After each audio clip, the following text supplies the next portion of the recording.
I didn't have enough time to take my shirt off, and I couldn't unbutton mine. Oh, you were trying to get sexy and oil it down. You were trying to one up D-Nice. Get my D-Nice on real quick. How you doing? I'm great. How are you? Good. Are you working right now? Because I know you work a lot as well. I actually, I was gonna say, are you on a set in the dressing room? I left my podcast to come over here and finish this. I had somebody go in and finish up the last 15 minutes. Well, we appreciate you sacrificing your podcast time. Hey, man, we out here. What's up, D-Nice? Give me that juice. We out here. So, a lot of people, you were at the beginning of the season this year, so you really helped kick stuff off. So we had this one sketch, for those of you who are not familiar with the show, we had this one sketch where it was dunking. Oh my gosh, I just forgot the name of the sketch, but like it was a dunking contest in a church by the deacons and pastors. Yes. And they were dunking babies. It was like a dunking baptism. Yes. Mixed together. Yes. And can you explain your ridiculous character and the ridiculous things that you did when you came out? First of all, let me say this. I don't know sports ball. So when my agent hit me up, like, yeah, they want you for this basketball sketch. I was like, I don't do that, right? Like I didn't. We just did a Spectrum commercial and baptism runs on Duncan. Thank you. Yeah, that one is a ball that goes in the net at the end of the commercial. I tried 30,000 times. They were like, we'll just do it in post. I'm not a sports person. And then, what was it? It was no script really. And so I hit my agent back like, I don't have no dialogue. They was like, yeah, he'll be fine. Robin, the freedom that she gives actors when she knows what they can bring out of a script or of a sketch is unheard of. I've never ever worked with anybody or never worked on a production like Black Lady Sketch Show. First of all, I had a handwritten note from Robin Thede in my dressing room when I got there. And I got there at like 4:30 in the morning and the note was already there. It was her handwriting. I looked at other stuff online. I was like, yeah, she wrote that in real life. The amount of talent that was there, from you to Robin to Angel to Maya, it was outstanding. It was like you said this when you were with I think D-Nice.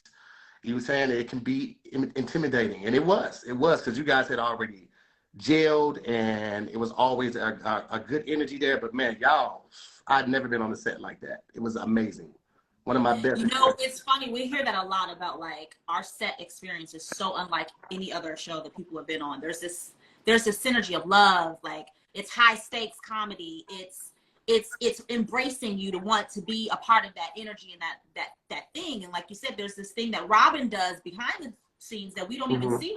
That like the personal cards, like reaching out to people personally, like she does all the extra things as our showrunner. She's so great at that and making it very personal, where you feel like, oh, like they treat me like I'm somebody over here, you know. And there's a lot of shows we go to and we start feeling spoiled, like a Black Lady Sketch Show had did this for me. Where are my fruits? Where is my love? Where is the dialing and checking in? I had maybe one other project I've ever did in my life where somebody just like knew they wanted me. My agent was like, hey, they want you on this show. I was like, okay, what's the auditions? They was like, no, they want y'all. Every pearl was clutched. Every pearl was clutched and touched. It was amazing. It was hands down one of the best experiences of my life. Well, I will say, hearing you say you're intimidated, it's shocking to me because you're so good and so funny and like so nuanced in what you do in your comedy world. So you fit right in, bro. Like you came, you did your thing, you were funny, you added all this stuff of like spinning the baby and like the collection plate and just like you really just found your space and you made it your own, and it was very, very fun. And you weren't the only one like breaking in that day. Like we had our head writer Chloe, who was the female pastor with that long skirt and those tennis shoes and that mullet that was flipping. Listen. And she had that mean slam dunk into the basket. Like Chloe was MVP for the players that day. And then we had our new cast members in the choir singing, going off, doing. It was dope. It was a dope experience. There was a lot of energy that day. And that was my first time playing with Robin, who was playing that character. Yes. That was my first time playing. Because previously had been Quinta in season 1. Yeah. And then who did another one?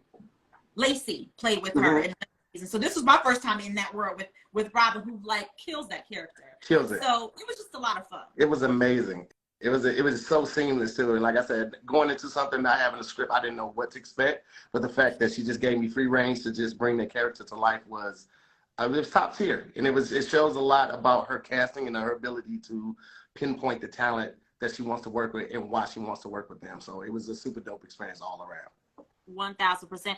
I know I probably have been missing some questions. So if you guys have questions, can you put them back in there? Because I don't know how to, I feel like I'm scared to touch something. You scroll up too much and then it won't ever get back. Yeah. In this live. It'll go weird if you scroll up too high. You can never get back to the original. Yeah. Trash. I miss back in the day when the IG lives would keep the questions afterwards. Yeah. Like, why did they stop that? You'll get mine. I got questions. Why? You'll get. All right. So. Get mine. All right. So what was So you said it was a little intimidating, but did you have a favorite part about either your character or I know you said that it was fun, but like, did you have a specific moment that kind of you remember that makes you laugh to this day? Having Derek Fisher